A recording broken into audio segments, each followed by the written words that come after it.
קבוצות לאיתות מניות בטלגרם. אז אם אתם מאלה שמחפשים כסף קל, אין סיכוי שלא שמעתם על הקבוצות האלה ואין סיכוי שלא נחשפתם לסרטונים עליהם או לפרסומים עליהם. לדעתי זו חרטה אחת גדולה, ואם תישארו עד סוף הסרטון תבינו גם למה. אז לפני שנתחיל אנחנו נגיד שאין לראות בסרטון הזה שום ייעוץ השקעות, לא פנסיוני, לא פיננסי, ובטח שלא מותאם אישית, ואין כאן שום המלצה לפעולה מלבד לעקוב אחרי התכנים שלי. אז בואו נתחיל.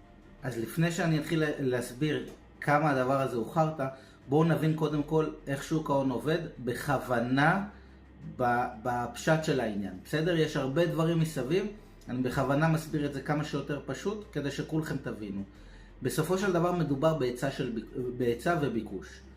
ככל שיותר אנשים רוצים מניה מסוימת, ככה הביקוש שלה עולה ומחיר המניה עולה. ככל שזה קורה להפך, אז להפך. עכשיו, איך הקבוצות האלה למעשה עובדות? יש אדם אחד שמנהל את כל הקבוצה הזאת מלמעלה.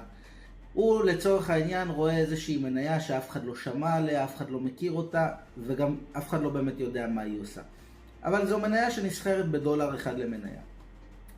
הוא רואה את המחיר של דולר. אני מתעלם לגמרי, שוב פעם במכוון, אני מתעלם לגמרי מכל האספקטים שמסביב.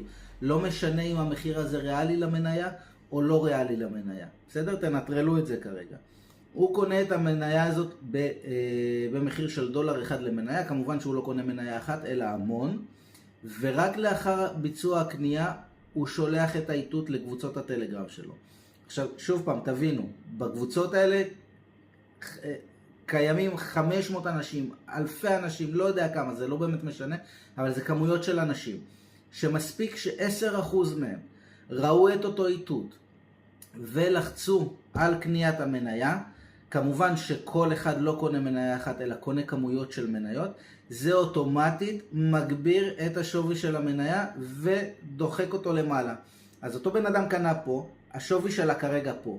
הוא מממש ומוכר, זאת אומרת מממש את הרווח שלו ומוכר את אותן מניות שהוא קנה, ורק אז הוא מעביר איתות בקבוצת הוואטסאפ למכור.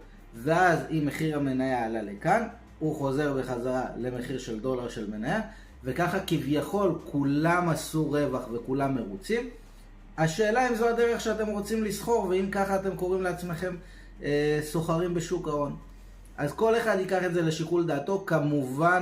כמובן שכולם יכולים להרוויח בשיטה הזאת. השאלה אם אתה מרוויח את כל הדלטה הזאת, אתה יכול לראות את האיתות רק פה ולהיכנס כאן, אתה יכול לראות את האיתות גם פה ולהיכנס כאן, או שאתה יכול לצורך העניין לקנות פה, לפספס את איתות המחירה, ואז המחיר צונח מתחת למה שקנית בכלל. אז כל אחד כמובן שיעשה את השיקולים שלו. אם אתם רוצים לקבל עוד תכנים כאלה, לצבור עוד קצת ידע, ובאמת להבין מה אתם עושים, תעקבו.